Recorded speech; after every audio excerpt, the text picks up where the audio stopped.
마태복음 19장 23절에서 30절까지 저희가 봉독하게 됩니다. 예수께서 제자들에게 이르시되 내가 진실로 너희에게 이르노니 부자는 천국에 들어가기가 어려우니라. 다시 너희에게 말하노니 낙타가 바늘기로 들어가는 것이 부자가 하나님의 나라에 들어가는 것보다 쉬우니라 하시니 제자들이 듣고 몹시 놀라 이르되 그렇다면 누가 구원을 얻을 수 있으리까? 예수께서 그들을 보시며 이르시되 사람으로는 할 수 없으나 하나님으로서는 다 하실 수 있느니라. 이에 베드로가 대답하여 이르되 보소서 우리가 모든 것을 버리고 주를 따랐사온데 그런즉 우리가 무엇을 얻으리이까? 예수께서 이르시되 내가 진실로 너희에게 이르노니 세상이 새롭게 되어 인자가 자기 영광의 보좌에 앉을 때 나를 따르는 너희도 12 보좌에 앉아 이스라엘 12지파를 심판하리라. 또 내 이름을 위하여 집이나 형제나 자매나 부모나 자식이나 전토를 벌인 자마다 여러 배를 받고 또 영생을 상속하리라. 그러나 먼저 된 자로서 나중되고 나중된 자로서 먼저 될 자가 많으니라. 아멘. 구원은 하나님으로만 가능하다. 제목으로 제가 세 번째 강의를 하고 있습니다. 계명과 혈통 그리고 세상의 부유함이 하나님의 나라에 들어가는 조건이 아니다. 이렇게 타이틀을 정해드렸어요. 그래서 한 청년, 어떤 사람, 부자 청년, 지금 19장 16절에 어떤 사람이 써 있는데요. 이 사람은 출세한 사람이라고 했죠. 관원이고 젊은 나이에 부자인 청년이었다. 유대의 혈통으로 태어나 율법을 나름대로 지켜 살아왔고 관원으로 젊은 나이에 출세한 부자 청년은 결국은 예수님을 떠났다 이렇게 말씀드렸죠. 지금 이제 22절 말씀에서 이렇게 연결된 겁니다. 말씀을 듣고 근심하며 갔다. 재물이 많은 것. 세상에서 볼 때 그 어디에도 흠잡을 수 없는 모범적인 청년이었습니다. 하지만 그것이 천국에 들어가는 조건이 될 수가 없었다. 그것이 뭐예요? 그러니까 내가 무슨 선한 일을 하여야 영생을 얻으리까? 그러니까 이 질문 자체가 잘못된 거예요. 어떤 선한 일을 해야 영생을 얻으리까? 사람에게서 영생이 사람의 어떤 행위에 의해서 일이라고 하잖아요. 지금 선한 일을 해야 영생을 얻으리까? 그래서 예수님께서 뭐라고 하셨어요? 계명들을 지키라. 그러면요, 우리가 잘못 착각하면은 계명을 지키면 천국 갈 수 있는가 보구나. 그렇게 착각한다니까요. 계명 지키면 천국 갈 수 있는 줄 착각한다는 이 대화 속에서 잘못하면 전혀 그것이 아니라고요.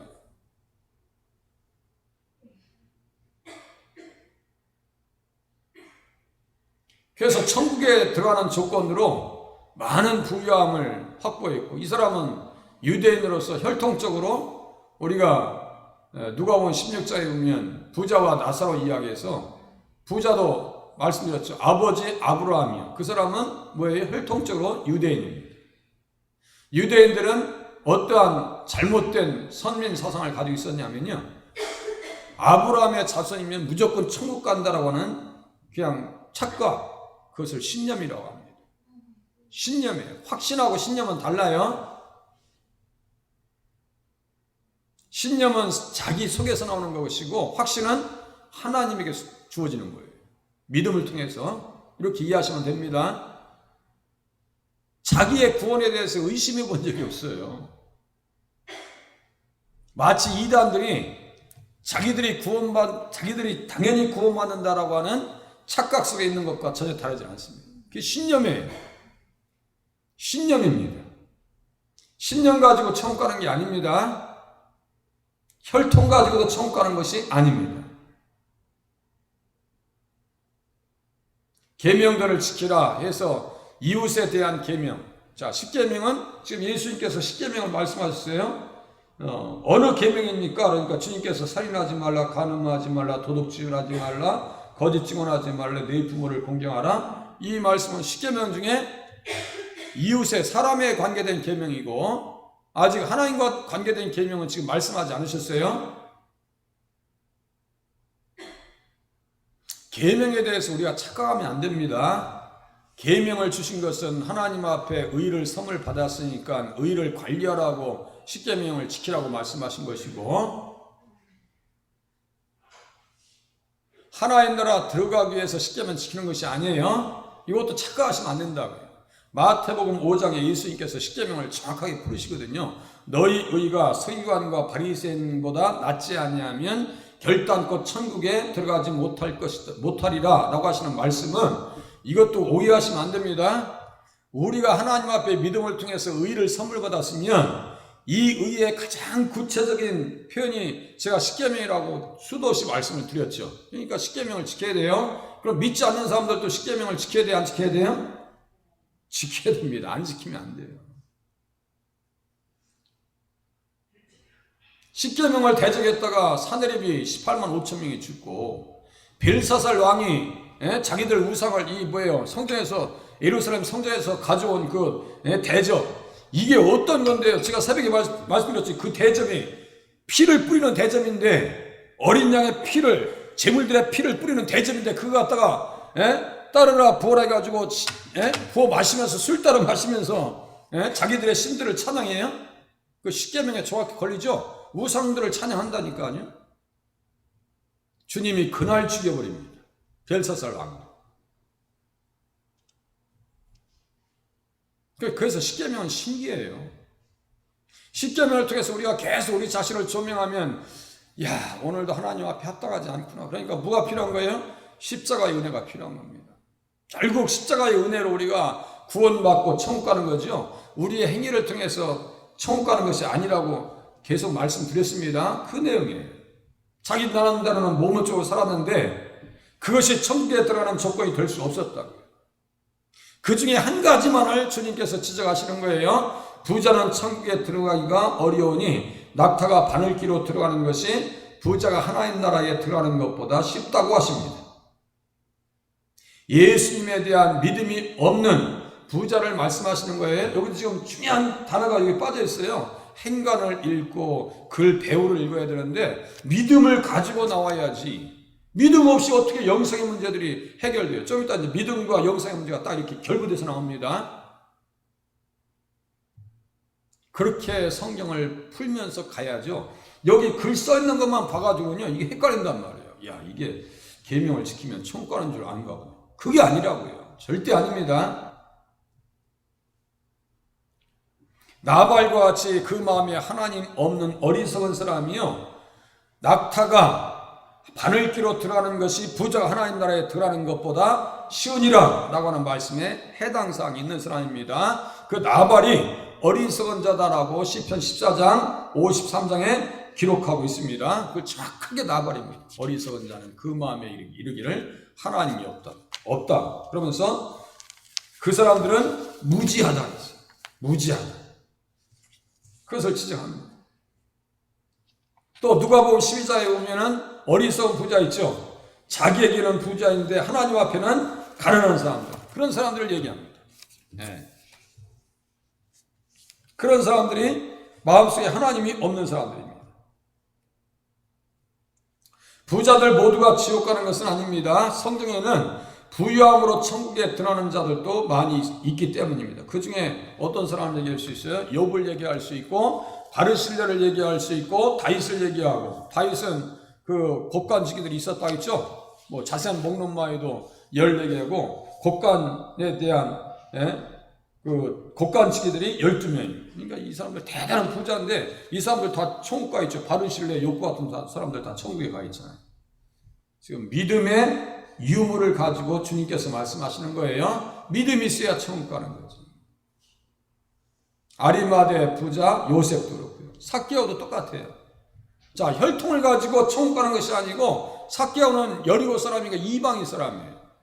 오늘 내가 오늘 구원이 이 집에 이르렀다 말씀하시면서 너도 아브라함의 자손이다라고 말씀하셔요. 그러니까 삭개오도 얼마나 큰 부자예요. 세리장이니까 뭐 돈이 그 당시에는 허가난 도둑질, 우리 계산동에 세무서 직원, 그것도 여직원이 수십억을 횡령한 사건이 몇 년 전에 있었습니다. 세무서에 근무하면요, 돈이 그냥 움직여지는 돈이 많습니다. 그러니까 비리가 있죠. 은행들도 얼마나 비리가 많아요. 최근에 뭐 보도되면 그냥 다 십계명 깨는 말씀이에요. 십계명 깨는 말씀입니다. 자, 구원은 어떻게 이루어지느냐? 하나님께서 제시하신 방법으로만 이루어진다라고 제가 타이틀을 드렸습니다. 제자들이 듣고 몹시 놀랍니다. 누가 구원을 얻을 수 있으리까? 사람으로는 할 수 없으나 하나님으로서는 다 하실 수 있느니라. 아브라함의 혈통을 따라 유대인으로 율법을 따라 모범적으로 살았던 부자 청년이 구원받을 수 없다는 사실을 안 제자들이 듣고 몹시 놀랍니다. 왜 그럴까요? 제자들도 유대인으로 구성됐어요. 유대인으로. 그래서 몹시 놀랐다는 것은 충격받은 상태를 얘기합니다. 자기들의 평소의 생각, 유대인들이 가지고 있었던 구원에 대한 관점과 정면으로 충돌했기 때문에 몹시 놀랍니다. 야, 그러면 누가 구원받느냐? 누가 구원받을 수 있습니까? 어떻게 영생의 길로 갈 수 있습니까? 이거예요. 이 세상 누구도 구원받을 수 없다는 절망감과 자괴감이 제자들의 입술에서 나옵니다. 부자 청년이 떠났어요. 그것도 낙심하고 자신감 있게 주님 앞에 왔다가 돌아섰습니다. 불쌍한 청년이죠. 불쌍한 사람입니다. 여기에서 우리가 깨달을 수 있는 것은 구원에 관해서는, 잘 들으세요, 구원에 관해서는 이 세상 그 어떠한 방법도 통할 수 없다는 사실을 아셔야 됩니다. 저는 간증할 게 많지 않기 때문에, 예화도 많지 않기 때문에 반복됩니다. 반복될 때가 많아요. 제가 했죠. 이병철 삼성그룹 초대 회장님께서 운명의 시간이 다가옵니다. 영원에 대한 궁금증이 자꾸 마음속에서 올라옵니다. 사람이 죽으면 어떻게 되는가? 지옥은 있는가? 천국은 있는가? 몇 가지 질문을 말이죠. 그 천주교에 있는 신부님에게 보냅니다. 그 신부 되시는 분이 그 답을 가지고 그 나름대로 정리해서 갔을 거 아니에요? 가는 길에 운명하십니다. 안타깝죠. 삼성그룹은 원불교 사람들이거든요. 좀 아쉬워요. 예수를 잘 믿으면 얼마나 좋겠는가. 참 국가를 위해서 이렇게 쓰임받는 기업인데 참 예수 안에 들어오면 너무너무 좋겠다. 그 엄청난 부유한 재산을 가지고도 영혼에 대한 문제를 받고 갔어요? 못 받고 갔어요? 못 받은 거예요. 못 받은 거예요. 사람에게서 답이 없어요. 그 답은 어디에 있느냐면 성경에 있습니다. 그죠? 구원에 대한 답은 성경에 있다니까요. 그래서 돈으로도 힘으로도 벼슬로도 지식으로도 어여뻐도 마음 착해도 못 가요. 하나님 나라. 제가 몇 번 복음서가도 부르기도 했어요. 말씀을 드렸고. 구원은 어떠한 방법으로 되느냐? 하나님, 오직 예수님으로만 되어집니다. 그래서 구원 문제는 믿음 가지고 주님 앞에 나가야 된다. 구원의 문제를 누가 해결해 주시느냐? 예수님께서 해결해 주신다니까요. 마태복음 1장 21절 한번 보시기 바랍니다. 마태복음 1장 21절 한번 봐보세요. 마태복음 1장 21절 거기에 구원이 써 있어요. 구원자가 누구인지를 가르쳐 줍니다. 마태복음 1장 21절 아들을 낳으니 이름을 예수라 하라. 이는 그가 자기 백성을 그들의 죄에서 구원할 자이심이라 하니라. 그죠? 구원자는 예수밖에 없어요. 누가복음 19장 10절 좀 전에 말씀드린 예수께서 이르시되 오늘 구원이 이 집에 이르렀으니 이 사람도 아브라함의 자손이미로다. 인자가 온 것은 잃어버린 자를 찾아 구원하려 하심이라. 인자가 누구예요? 예수님이잖아요. 예수님께서 이 땅에 오신 것은 구원해 주시려고. 아니 번지수를 잘 찾아왔다니까요. 부자 청년이 예수님 앞에 잘 왔어요. 그러면 맹인들처럼 또 주님 앞에 나와서 믿음이 없는 것을 불쌍히 여겨 주시옵소서. 병든 아이를 둔 그 아버지처럼 믿음이 없는 것을 불쌍히 여겨달라고 하나님 앞에 그렇게 예수님 앞에 구했으면 긍휼함을 얻어서 믿음의 선물을 챙겨서 돌아갔을 거 아니에요? 그런데 무슨 선한 일을 해야 영생을 얻으니까 이렇게 이 자세를 나오니까 이 믿음을 받을 수 있는, 믿음의 선물을 받을 수 있는 여지가 없는 거예요.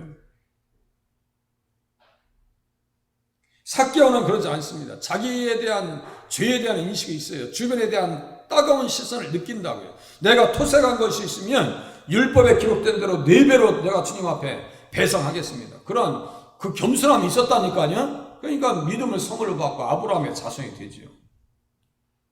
자, 독생자, 인자, 예수, 그 주님 앞에 어떠한 제사로 나가야 구원, 영생의 문제들이 해결되는가? 여기 써 있어요. 요한복음 3장 16절, 17절 한번 봐보세요. 요한복음 3장 16절, 17절. 이렇게 내용을요, 이렇게 엮을 수 있어야 돼요. 자꾸 엮어나가야 돼요. 그래야 성경이 내용이 풍성해집니다. 성경 자체만 가지고 이렇게 붙들고 있으면 안 돼요. 다른 내용과 엮여서 성경이 풀어져야 돼요. 자주 말씀드리잖아요. 이렇게 햄버거를 시키면 세트로 이렇게 토마토, 감자칩, 패키지 이렇게. 토마토칩, 콜라, 햄버거 4-5가지가 이렇게 세트로 나오잖아요. 패키지로. 성경도 이렇게 자꾸 제가 이렇게 자꾸 모으는 거예요. 이렇게 모아야 그렇구나. 구원 문제는, 영생의 문제는 무엇을 통해서, 어떠한 방법을 통해서 이 내용이 나온단 말이에요. 그래서 요한복음 3장 16절, 우리가 이거 성경 전체, 암송 전체 요절 구절이라고 있어요. 신구약 성경 전체. 하나님이 세상을 이처럼 사랑하사 독생자를 주셨으니 예수님이에요. 인자합니다. 이는 그를 믿는 자마다 멸망하지 않고 영생을 얻게 하려 하심이라. 하나님이 그 아들을 세상에 보내신 것은 세상을 심판하려 하심이 아니요 그로 말미암아 세상이 구원을 받게 하려 하심이라. 여기 세상도요, 잡으세요. 세상도 막 온 세상이 악한 자 안에 처했다라고 할 때 그 세상과 여기에 있는 세상은 단어는 같아도 또 의미가 달라요. 그것까지 분별하셔야 돼요. 단어도 헬라어도 똑같아. 코스모스야. 그런데 의미가 달라요. 이 세상은 누굴까요? 자기 백성을 저들의 죄에서 구원할 자이십니다 라고 할 때 자기 백성 믿는 사람을 얘기합니다. 여기 세상도. 그것은 이제 목회자한테 맡겨야죠. 여기 보니까 다 나왔네요. 믿는 것, 그리고 영생, 구원. 16절 끝에 영생, 17절 끝에 구원, 그리고 16절 중반에 어떻게 돼요? 믿는 자마다. 그렇구나. 믿음을 통해서. 믿음도 우리에게서 나오는 것이 아니라 주어진 거라고 했죠? 믿음도 주신 거예요. 가만히 생각해서 우리가 하나님 앞에 선물로 받은 거지, 믿음을. 그러니까 구원 받는 거예요. 구원은 철두철미하게 누구에게서 시작된다고요? 오직 예수님으로만 되어진다. 그거 인정하셔야 됩니다. 믿음을 선물로 주셨어요. 그러면요, 너무너무 귀하다. 이 믿음을 무엇에 비유한다고 했어요? 성경에는 금으로 비유한다 했죠? 그러니까 성전도 순금으로 다 만들어졌어요. 지금 성전에 대한 이야기하고 이제 완공하고 낙성식, 오늘 새벽에 낙성식, 저희 바벨론의 왕 느부갓네살 낙성식과 이렇게 비교해서 또 제가 말씀을 이렇게 정리해서 드렸어요. 다 순금으로 만들어졌습니다. 그거 뭐 어마어마한 돈으로, 가치로 환산할 수 없는 금으로 만들어졌습니다. 우리에게 있는, 우리도 성장이죠. 우리에게 주신 믿음은 금보다 귀하다고 했어요. 그러면 이것을 관리하고 보존하고 유지하기 위해서 우리가 그렇게 신경 쓰는지 우리 스스로 반성해 볼 필요가 있다니까요. 정말 이 시대에 기독교인들이, 예수 믿는 사람들이 그 믿음이 너무너무 귀해서 교회에 나가지 아니하면 못 견딜 것 같고, 기도하지 아니하면 못 살 것 같고, 하나님 말씀 듣지 아니하면 갈급해서 하나님 앞에서 목마른 사람들이 몇 명이나 되겠는가. 그런 거 생각해 볼 때 한쪽 마음이요, 허전하다고. 허전해. 그래도 새벽에 오시는 분들은 할렐루야, 믿음이 있으신 분들이고 은혜가 넘치는 분이신 줄로 믿습니다. 수요일에 새벽 예배, 이걸 제가 칭찬하죠. 또 있는 자리에서 또 왜 우리만 또 혼내냐고 그러면 또 안 되잖아요. 제가 혼내는 것은 그렇게 하지 못하는 사람들을 향해서 하는 거예요. 영상 예배에 동참하시는 분들도 귀하신 분들입니다. 사도 바울도 똑같았어요. 사도 바울도 자기가 율법을 가지고 구원받는 줄을 착각했습니다. 그런데 예수님 앞에 돌아오니까 자신의 모습이 보입니다. 그러니까 어떤 고백을 하냐면 죄인 중에 내가 괴순이다. 예수 믿었어요. 예수님께서 만나 주셨죠. 담에서 도상을 갈 때 만나 주셨어요. 그때 믿음을 하나님께서, 예수님께서 선물로 주신 거예요. 성령 충만, 믿음 충만, 말씀 충만, 은혜 충만의 선물을 받습니다.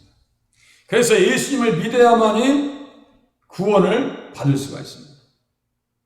아싸리 그 청년은요, 어떤 사람만 또 못하냐면 혈루증으로 앓고 있는 여인만 또 못했어요. 그 여인은요, 사람들에게 버림받았습니다. 인정받지 못해요. 율법에 의하면 피 흘린 사람들은 부정한 사람들. 율법으로 봐도, 사회적으로 봐도, 직장도 없으니까 생활은 얼마나 궁핍했겠어요. 생각해 보세요. 그죠? 얼마나 궁핍했겠냐. 그런데 그 사람은 주님 앞에 나옵니다. 주님 앞에 나와서 뭐를 하려고 그래요? 그 겉옷만 만져도 구원을 받겠다 함이라. 이 믿음이 너무 귀하다 했죠. 그 겉옷만 만져도 구원을 받겠다 함이라. 마태복음 9장 한번 펴보세요. 마태복음 9장 천천히 한번 보시면서 확인하시면서 마태복음 9장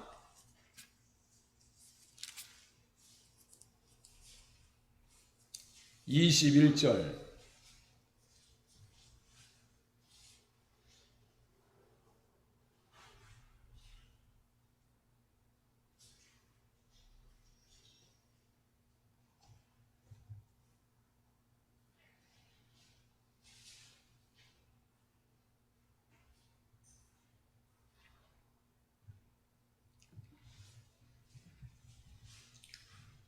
(19절부터) 보시면 좋겠네요. 예수께서 일어나 따라가시며 제자들도 가더니 12해 동안이나 혈루증으로 앓는 여자가 예수의 뒤로 와서 그 겉옷가를 만지니, 이게 특별한 의미가 있다 했죠. 겉옷가를 만졌다. 이는 제 마음에 그 겉옷만 만져도 구원을 받겠다 함이라. 이 겸손한 마음으로 와야 되는 거예요. 근데 주님이 아니어서는 살 수가 없습니다. 이 겸손한 마음. 주님이 나를 치료해 주지 않으시면 내가 일어설 수가 없습니다. 예수께서 돌이켜 그를 보시며 이르시되 따라 안심하라. 내 믿음이 너를 구원하였다 하시니 여자가 그 즉시 구원을 받으니. 이거 보세요. 믿음, 구원이에요. 그죠? 믿음으로 구원받는다니까요. 믿음이 있어야 구원받는다. 그래서 믿음의 방법으로 하나님께서 구원의 방법을 제시하신 것이죠. 그래서 에베소서 2장 8절에 보면 그것을 선물이라고 합니다. 선물이라고. 믿음으로만이 하나님 나라의 상속자가 됩니다. 혈통으로, 율법으로 되는 것이 아니라 무엇으로 된다고요? 믿음으로 상속자가 될 수 있다. 히브리서 11장 7절, 갈라디아서 3장 6절에서 9절, 26절에서 29절 그 말씀을 확인했습니다. 또 보세요. 불신으로 자기의 것과 함께 떠난 자와 믿음으로 자기의 것을 버리고 따른 자, 이제 둘이 이제 대조가 됩니다. 이에 베드로가 대답하여 이르되 보소서 우리가 모든 것을 버리고 주를 따라 싸운데 그런즉 우리가 무엇을 얻으리이까? 먼저 청년은 아무것도 못 버렸는데 베드로는 버렸다고 즉각적으로 대답합니다. 예, 우리는 버렸습니다. 예수께서 이르시되 내가 진실로 너희에게 이르노니 세상이 새롭게 되어 인자가 자기 영광의 보좌에 앉았을 때 나를 따르는 너희도 12보좌에 앉아 이스라엘 12지파를 심판하리라. 이렇게 말씀하고 있어요. 여기 보니까 인자가 자기 영광의 보좌에 앉을 때 이렇게 써 있어요. 이 사람들 지금 제자들 또 따랐잖아요. 무엇을 가지고 따랐어요? 돈으로 따랐어요? 아니면 믿음으로 따랐어요? 믿음을 가지고 따른 겁니다. 믿음을 가지고 따른 거예요. 이 사람들 그냥 모든 걸 버리고 포기하고 따랐어요. 예.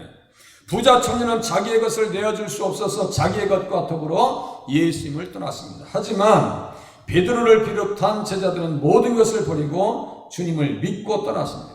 믿고 떠났어요. 열왕기상 19장에 보면 다른 사람들 중에 누구도 있어요? 엘리사도 똑같이 따랐습니다. 엘리야를 따를 때 다 부모님과 인사하고 자기 재산 다 그냥 그 소돔 번제로 드리고 삶아서 그 어려울 때 백성들에게 나눠주고요. 주님을 따릅니다. 비상적으로 따라가면 얻었어도 잃어버리게 되어 있습니다. 이 사람들은 비상적으로 따라간 것이 아니라 마음을 다해서 따랐습니다. 비상적으로 따라간 사람이 누가 있어요? 이거 제가 써드렸어요. 아간이 그랬습니다. 아니 광야 길을 지나서 가나안 땅까지 들어왔어요. 여기도 똑같아요. 제가 늘 말씀드리죠. 십계명을 가지고 조명하라. 어떤 인생을 이렇게 조명하면요, 십계명을 가지고 조명하면 딱 떨어집니다. 그냥 우리가 뭐 눈치가 빨라가지고 느낌으로 투시하고 이거 안 맞는다는 얘기라니까요. 안 맞는 얘기예요. 그거는. 성경에 기록된 그대로 이 사람들 분별해 보시라니까요. 아간도 그랬어요. 야, 손대지 마라. 도적질하지 마라. 하나님의 것을 손대지 마라. 주님 앞에 드려진 것이다. 그런데 그 사이를 못 참고 그것을 빼나갑니다. 뭐 큰 거 도적질한 것도 아니에요. 큰 거 도적질한 것도 아니라니까요. 아간이 그랬어요. 그래서 결국은 아간 때문에 이스라엘 백성들이 패배하고 제비 뽑는 그 자리에서 아간이 딱 뽑힙니다. 바친 물건에 손대지 말라, 훔치지 말라는 거예요. 도적질하지 말라고. 좀 전에 말씀드렸습니다. 하나님 앞에 믿음의 의를 성을 받았어요. 그러면요, 십계명을 지키면서 살아야 한다니까요. 그게 지금도 구속력 있어요. 똑같이 구속력 있습니다. 기도할 때 올바로 살고 싶어서 기도하려면은 십계명을 생각하면서 기도하면 정확합니다. 그렇게 하면 돼요. 그렇게 어렵지 않아요. 뭐 고차원적이지 않아요. 신앙생활이. 그래서 바친 물건 때문에 하나님께서 이스라엘 백성들에게 진노하십니다. 그래서 제비 뽑기 해가지고 뽑았는데 아간이 뽑힙니다. 그래서 아간의 이름이 어떤 뜻이냐면요, 골치 아프다. 아간의 본래 이름이 골치 아프다는 뜻일까요? 생각해 보세요. 부모님이 어떤 자녀 이름을 골치 아픈 사람이다라고 아간이라 지어줬겠어요? 생각해 보세요. 나발도 똑같은 거 아니에요? 미련, 곰탱이, 바보다. 그렇게 부모님이 지어줄 사람은 한 사람도 없어요. 아이도벨도 똑같더라 했죠? 어리석음의 형제다. 여로보암도 똑같아요. 이단 괴수예요, 그게. 여로보암은 이단 괴수입니다. 백성들로 다투게 했다. 로보암은 무슨 뜻이냐면요, 끝에 똑같이 암이 들어있네요. 백성이라는 뜻이에요. 로암리 할 때 암. 로보암은 백성들로 넓혀주는 사람. 그러니까요, 성경은 지금 누구의 편을 자꾸 드는 거예요? 다윗의 편을 들고 그 자손들의 편을 드는 거예요. 여로보암은요, 완전히 이단입니다. 아간도 똑같아요. 아니, 가나안 땅에 들어왔으면 말씀대로 살아야지. 피상적으로 따라가니까 무엇을 잃어버려요? 영혼을 잃어버리더라. 또 누가 있어요? 엘리사의 수제자 게하시가 있습니다. 똑같은 사람이에요. 아니, 엘리사는 모든 것을 걸고 엘리야 앞에 내가 당신의 곁을 떠나지 않겠습니다, 그런 결의를 가지고 대단한 결심을 가지고 엘리야를 따라가는데, 게하시는 그렇지는 않습니다. 나만 장군이 와서 치료받고 합니다. 예물을 주려고 합니다. 엘리사가 받질 않아요. 그냥 떠났다는 소식을 들어요. 게하시가 쫓아가서 누구를 핑계 삼아요? 선지자의 제자들이, 지금으로 말하면 신학생들이 와서 그 사람들을 도와줘야 하겠기 때문에 돈 좀 줘야 되겠습니다. 은 2달란트를 실어냅니다. 1달란트의 무게가 몇 킬로가 있어요? 몇 킬로 같아요? 1달란트가 34킬로. 그러니까 이 배낭에 그 게하시의 사환이 배낭에 메고 가요. 얼마나. 그렇게 해서 게하시의 몸에 뭐가 나와요? 문둥병이 생겨버립니다. 피상적으로 따른 사람은 자기를 잃어버립니다. 그러나 제자들은 어떻게 했어요? 마음을 다해서 따랐습니다. 예수님께서 제자들의 질문에 28절로 대답하십니다.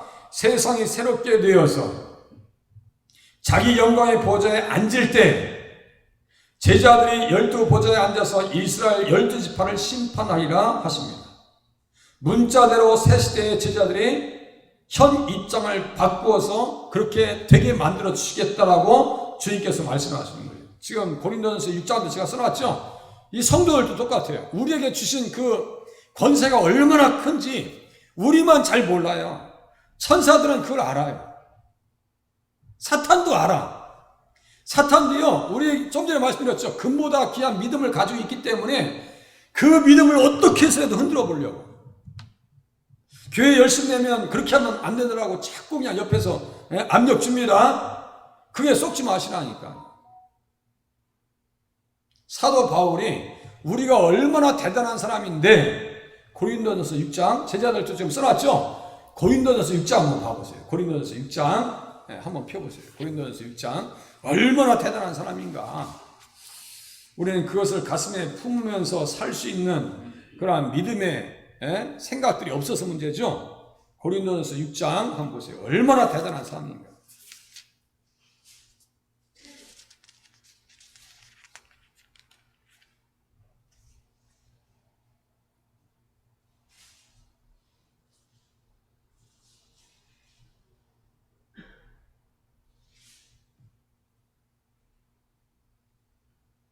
자, 6장 2절. 성도가 세상을 판단할 것을 너희가 알지 못하느냐. 세상도 너희에게 판단을 받겠거든 지극히 작은 일 판단하기를 감당하지 못하겠느냐. 우리가 천사를 판단을 할 것을 너희가 알지 못하느냐. 그러하거든 하물며 세상 일이랴. 우리가 천사를 판단할 것을 너희가 알지 못하느냐. 이 가만히 보세요. 우리가 천사보다 대단한 존재라고 하는 사실을 이 말씀을 통해서 이야기하고 있고요. 천사를 심판한다고 써 있어요. 사탄도 우리 앞에 굴복이 될 겁니다. 언제요? 주님이 이 땅에 오실 때. 맞아요, 틀려요? 사탄이 우리에게 대적할 수 있어요, 없어요? 주님 이 땅에 오실 때 있어요, 없어요? 없습니다. 우리의 다스림을 받습니다. 천사를 또 어떻게 해요? 하늘에 있는 천사를 또 우리를 섬기는 영이라고 히브리서 1장 끝에 써 있습니다. 우리를 섬긴다고 써 있어요. 우리만 잘 몰라요. 우리가 얼마나 대단한 존재인지를 잘 몰라요. 다니엘도 그것을 얘기합니다. 이적부터 항상 계신 이가 와서 지극히 높으신 이의 성도를 위하여 원한을 풀어주셨고 때가 이르매 성도들이 나라를 얻었더라. 나라와 권세와 온 천하 나라들의 의세가 지극히 높으신 이의 거룩한 백성에게 붙임바 되리니 우리에게 그 나라들이 다 붙임바 된 것이래요. 이것도 계시록 11장 또 15절에 또 써 있습니다. 그러니까요, 다 이렇게 엮여 있어요. 성경은 이렇게 내용들이 몇 가지 말씀들이 다 이렇게 하나로 좀 엮여 있어요. 그러면 그 말씀들을 볼 때 우리는 우리가 그냥 일반적인 사람이 아니기 때문에 우리의 시간과 마음 관리와 또 몸가짐과 우리의 행동 거지도 되게 조심해야 되겠구나 라는 생각 가지고 신앙생활을 해야 되는데, 사도 바울의 고린도전서 6장에서 하는 요점은 뭐냐면 세상에서 판단받고 그렇게 창피하게 살 수 있겠느냐 이거예요. 세상 법정에 나가서 교회 문제를 해결받으려고 하고 지금 그렇게 합니까 안 합니까? 그 얘기하는 거예요. 지금 속 터진다고요. 지금만 그런 게 아니에요. 이 고린도 교회도 사도 바울이 목회할 때 똑같은 현상이 나타납니다. 아니 그 작은 일도 판단 못하냐고, 해결 못하냐고, 그렇게 교회가 자정 능력이 없냐고 이야기하는 거예요. 자, 자기의 모든 것을 버리고 주님 앞에 따라갈 때, 새 시대에 임했을 때 어떻게 한다고요? 제자들은 비록 그 당시에는 예수님 옆에서 막 누가 크냐 작으냐 싸우면서 다투고 있었지만 주님께서 그래도 이 말씀을 하십니다. 인자가 자기 영광의 보좌에 앉을 때 나를 따르는 너희도 12 보좌에 앉아서 이스라엘 12지파를 심판하리라. 그들에게 위로의 말씀을 줍니다. 그 새 시대가 어떤 시대입니까? 이사야서 11장 야곱 강식이 다 없어진 시대. 계시록 21장에 보니까 새하늘과 새 땅이 이 땅에 도래할 때의 그 시대, 그걸 얘기하는 거예요. 자, 이제 마지막. 믿어서 모든 것을 버리고 따른 자들은 영생을 상속받게 된다. 또 내 이름을 위하여 집이나 형제나 자매나 부모나 자식이나 전토를 벌인 자마다 여러 배를 받고 또 영생을 상속하리라. 그러나 먼저 된 자로서 나중되고 나중된 자로서 먼저 될 자가 많으니라. 상속자라는 것은 반드시 앞에 믿음이 따릅니다. 부자 청년은 영생의 문제를 가지고 주님 앞에 찾아와서 답을 찾지 못하고 돌아갔습니다. 하지만 제자들은 달랐습니다. 그들은 주님을 위해서 모든 것을 버렸던 사람들입니다. 그들이 버린 내용을 예수님께서 집, 형제, 자매, 부모, 자식, 전토라고 말씀하십니다. 여기서 또 잘 이해하셔야 돼요. 버렸다는 것은 절교를 말하는 것이 아닙니다. 잘 들으세요. 버렸다는 것은 절교를 말하는 것이 아닙니다. 이단들이 이렇게 지금 써먹고 있는 거예요. 신처지, 그죠? 다 끊어버립니다. 가족 끊어버리고, JMS 가족 인연 다 끊어져 버려요. 제가 같이 신앙생활 했던 집사님의 여자 동생도 지금까지 연락이 안 된대요. JMS에 들어가가지고 정명서.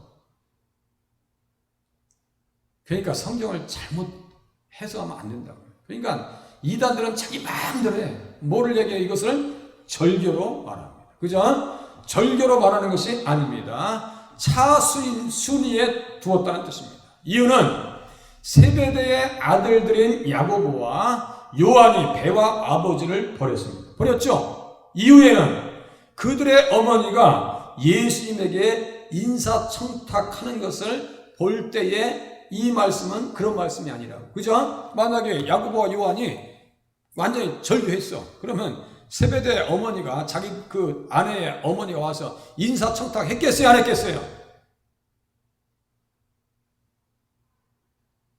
예수님의 교훈이 정말 절교라고 했더라면 십자가 앞에서 사도 요한의 어머니가 그 앞에 계셨겠냐고요.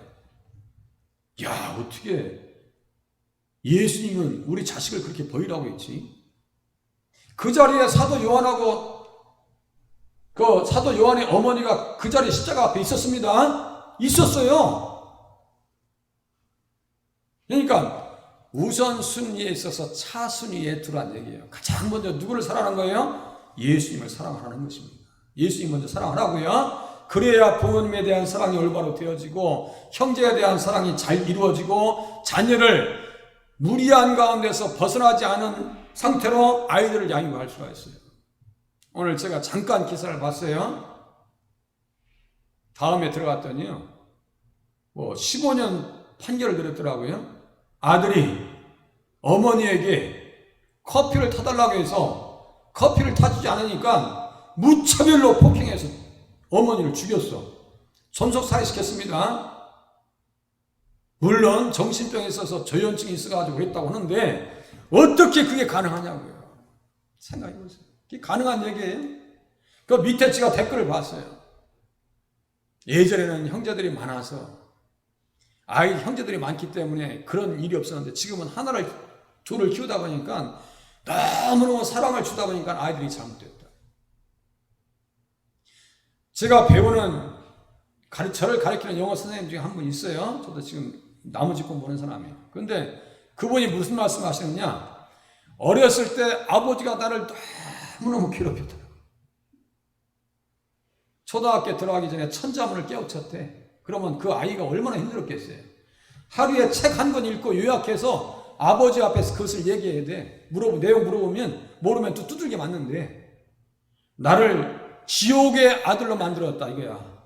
아들을. 그런데 지금은 무슨 말 하냐면요, 지옥의 아들로 만들었는데 아버지는 지금 돌아가셨지만 나는 천국의 사람으로 만들었다.